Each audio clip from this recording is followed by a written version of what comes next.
Coach is filmed before a studio audience. What are you doing? Eating.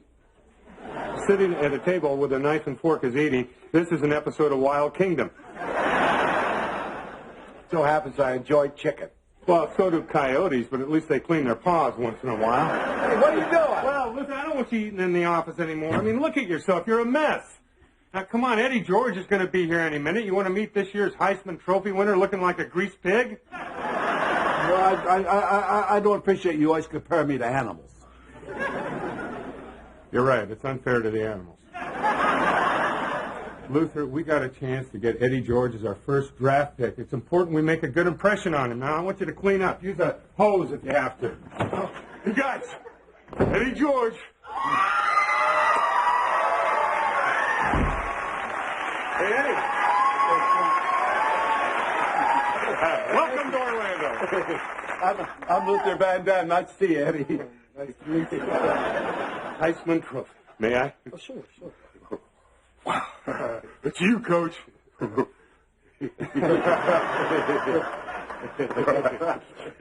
I? Sure. Oh, I'm sorry. Are you all right? I think I broke my foot. Oh, man, Dauber! Get him down to the emergency room, quick. Sure, come on, Eddie.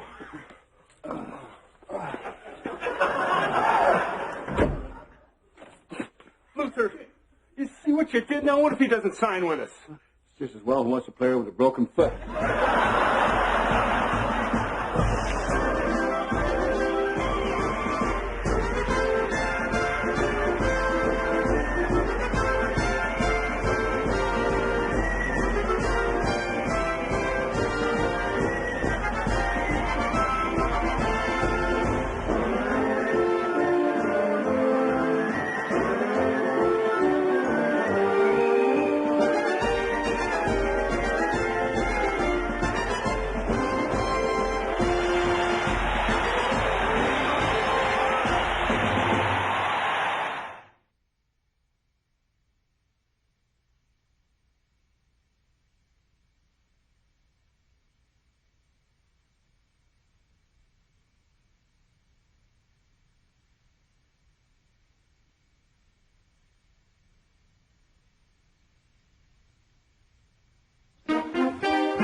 Morning, Hayden.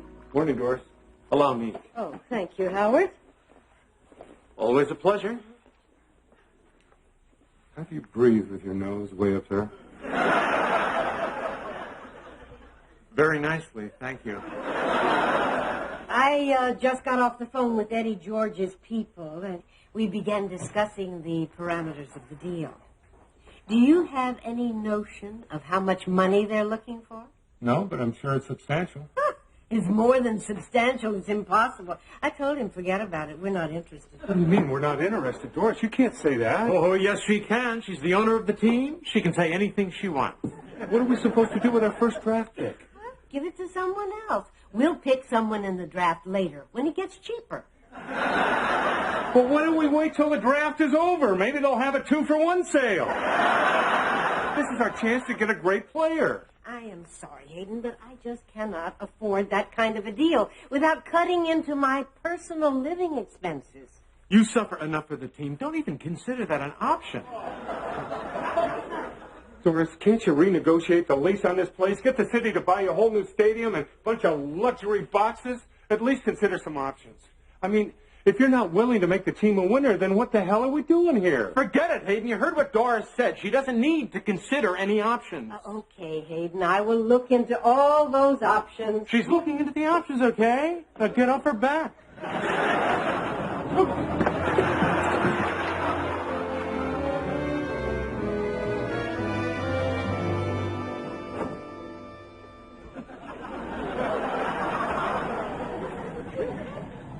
Rosemary? Hey, Hayden, how's it going?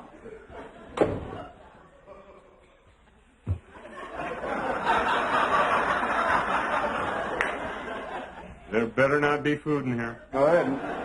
Then what do I smell? That's my cologne. It's an Italian cologne. Ragu.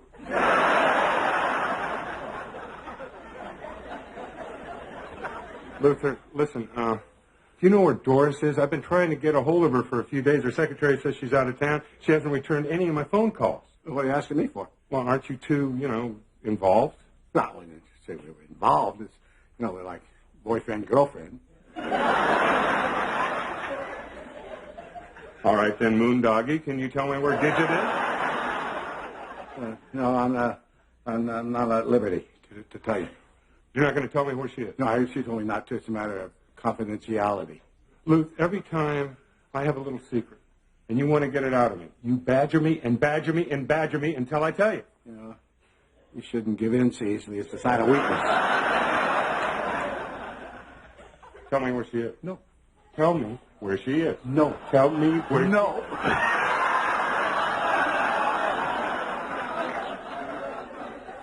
Tell me where she is. Hayden, you've got me in a very awkward position.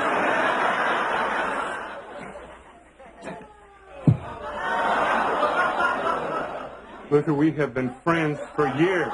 It's okay to tell me where she is. No, I'm not going to tell you that Doris is in her office as we speak, having a very confidential meeting that will affect the entire outcome and the future of this whole football team. I'm just not telling you that.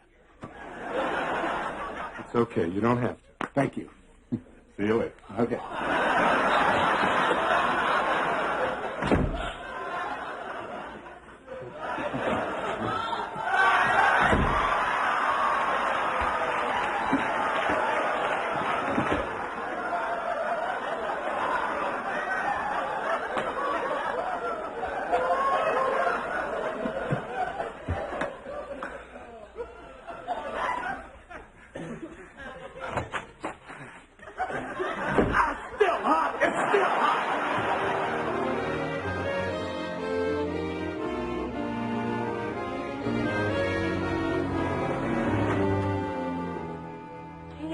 What a nice surprise. I was just about to call you. Hey, Doris, you want to tell me what's going on? But first, I want you to meet my very special friend, Sean Provost. He's in charge of an organization called Touchdown L.A. Oh, pleased to meet you. Good to meet you. Hayden, are you aware that Los Angeles does not have an NFL football team? Yeah, Doris, I think most people are aware of that. The largest city in the United States does not have a football team. Why is that our problem? Because we are the solution. Oh, what'd you do? I flew out to Los Angeles to see my dear friend, Richie Reardon. Guess what? Richie wants us. Doris, you can't just move the team. Why not? Everybody else is doing it. But first, we have to change the name of the team. We need an animal name. But not just any animal. We need one that's both cuddly yet fierce. And that's why we finally selected a deer, specifically a buck. Hayden, the name of our new team will be the Mighty Bucks.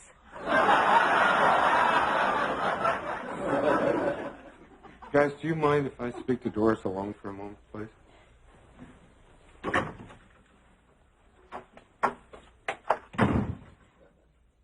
Is this a done deal? Well, you were the one that asked me to find a way to afford all these players you want. Well, I found the way. What about the 65,000 people that showed up at the stadium and cheered on the NFL's worst team? What about them? Well, what about them? What, are you saying thank you for all your support and loyalty? See you so long, suckers? Hayden, I am a little surprised at your reaction. Everybody knows this is a business. Doris, you made money right here in Orlando this year. Yeah, but now we can make even more money. But how much money do you need? Well, how much money is there?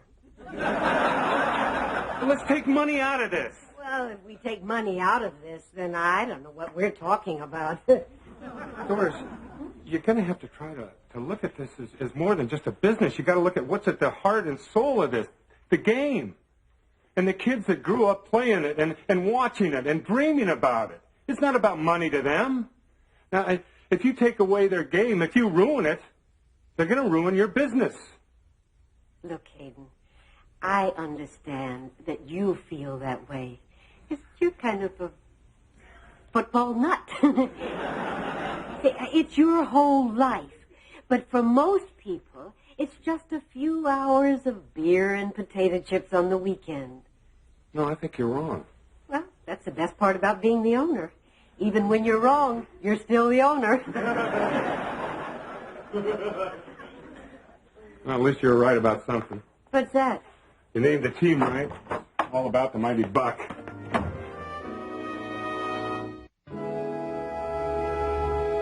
I'm sorry, Hayden, but I don't see what's so terrible about moving the team to Los Angeles. What about the fans, Howard? They supported us through a very tough season. Now it's up to us to be loyal to them. Fans love us. Sure, they love us, but we've only been here a year. I mean, I can remember relationships I've had with women. I wanted to call it quits after a year, and I thought, I can't leave them. It'll kill them. It'll devastate them. Then I left, and you know what? They were okay. Some of them even seemed happier. So, you want to move to Los Angeles? Well, no, I don't want to move. Hell, I just moved into a retirement village. Only one way you're supposed to move from there, and I'm holding out for that.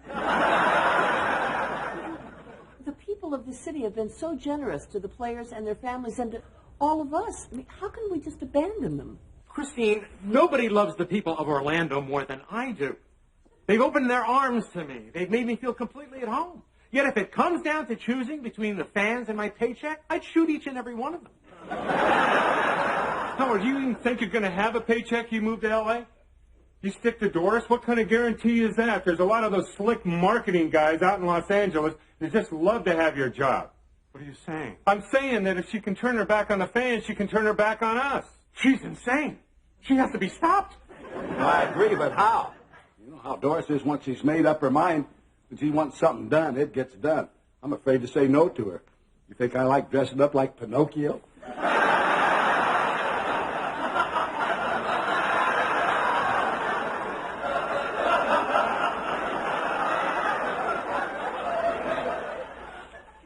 Somehow, Doris has to be made to realize how much Orlando loves his team. She doesn't believe me, Christine. She thinks I'm some kind of a football nut. She doesn't think anybody can care as much about football as I do. Well, we have to show her she's wrong. Let's have a rally. Rally? That's a great idea. Yeah, let's let the fans tell her how much they love the Breakers. And we could have it at the stadium. I love rallies.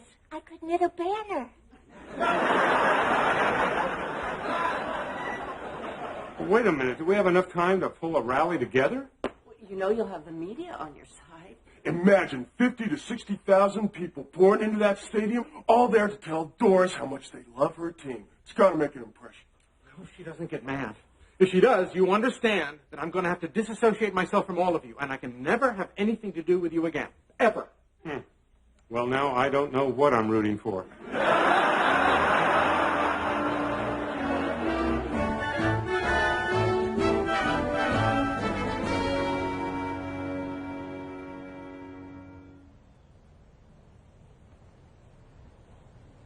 Well, there's some people here.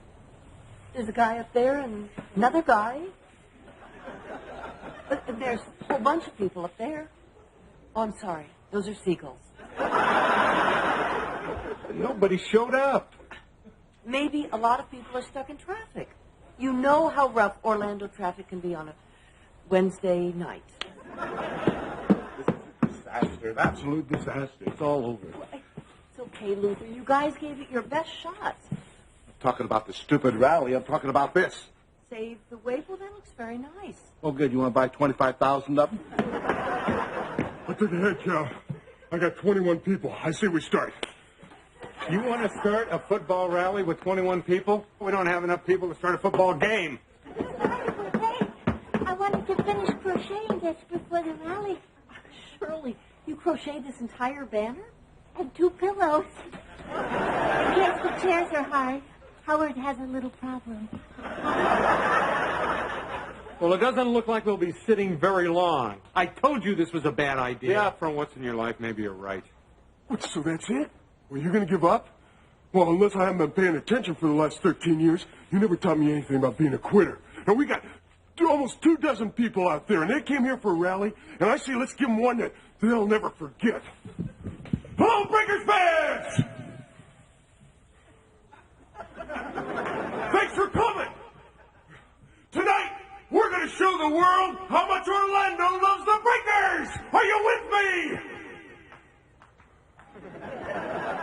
I'm going home. Go home? How's it going to look if you go home? How's it going to look to who? Hurry! Repeat after me! Hell no, we won't go! Again! Hell no, we won't go! Again! Hell no, we won't... It's okay, son. I'm going there for a minute, Coach. Okay, I say let's go home, everybody. Now remember our deal. Shirley and I have nothing to do with this. I don't understand why nobody came. I'll tell you why. They saw what happened in Cleveland. Those fans were the most loyal, faithful fans in the NFL, and they got abandoned. Same thing happened in Houston, happened in L.A. They figure, why get attached to a team? They're just going to get hurt. You call this a Oh, my rally? God. It's Doris. Jump! There are usually more people here cleaning. Am I too late? Asthma. My car broke down about 2 miles from here. I ran the rest of the way. Oh, my God, Coach Fox. I can't believe it. Can I shake your hand? Hi, I'm Ed Halfley. This is such an honor for me. Well, it's a thrill for me, too. Did I miss the rally? No, there is no rally. You are the rally. Oh, no. But the paper said that fans could give testimonials, and I stayed up all night thinking about what I would say if I ever got the chance. Well, that's very nice, but, yeah, I mean, there's really no need now. Well, if you don't mind, I'd really like you guys to hear. Well, Oh, I tell you... come on, Hayden. The man's an asthmatic. He ran 2 miles. We might as well hear what he has to say. Thank you, Miss Sherman. You don't have to use the microphone. But I want to use the microphone. Well, knock yourself out. Can you introduce me?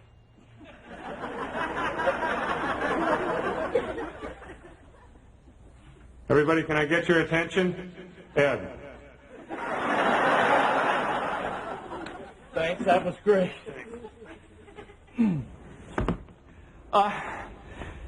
Until the Breakers came to Orlando, I really didn't have much of a life.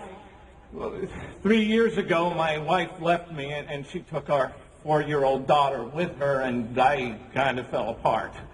But then I read in the paper that Orlando was getting a professional football team, and I remembered all the good times I had with my dad when he took me to games. So I went out and bought 2 season tickets, one for myself and one for my daughter. Well, when I called my ex-wife and told her, she said I wasted my money. My daughter didn't want to go to the games, but I made a deal with my daughter. If she'd go to one game with me and she didn't like it, she'd never have to go again. So we went to the first preseason game, and guess what? We had the best time we ever had together. We lost that game 63-0, Ed. I know. It was terrific. She learned to count by sevens.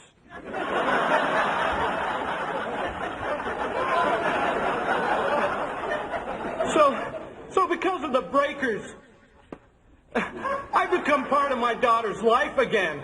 And even now, in the off season, we still get together with the people from our section, and we talk about the team, and we barbecue, and we've kind of become a family.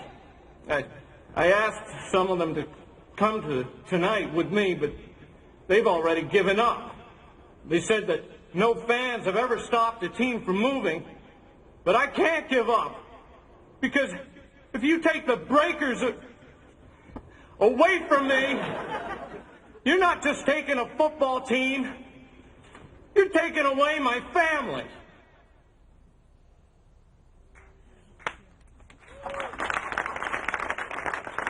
Thank you, Orlando!